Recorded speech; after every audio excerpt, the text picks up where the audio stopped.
আল্লাহকে জিজ্ঞেস করে, আল্লাহ আপনার বান্দার রমজানের এই নেকিটা 70 লিখতাম নি। আল্লাহ বান্দার দিকে তাকাইয়া যখন দেখে গুনাহ থেকে মুক্ত, আল্লাহর জিকিরে তার জিহ্বা ভিজা, আল্লাহর মহব্বত তার কলিজার মধ্যে, সুন্নাত মোতাবেক তার জীবন, আল্লাহ তখন বলে না 70 না 700 লেখো, 700, 7,000 লেখো, 70,000 লেখো, 7 লক্ষ লেখো, 70 লক্ষ লেখো, 7 কোটি লেখো, 70 কোটি লেখো, 70,000 কোটি লেখো।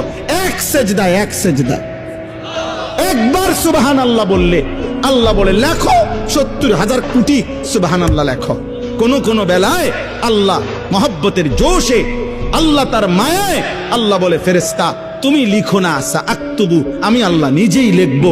এই নেকি তুমি দিয়া পারতা না, আমি দেবো আমার বান্দার নেকি। বলেন বাপ, বলেন। আহাজ মুসলমানের সন্তান, যদি তোমরা বুঝতা যে তোমাদের মালিক তোমাদের প্রতি কি পরিমাণ খেয়াল করেছে।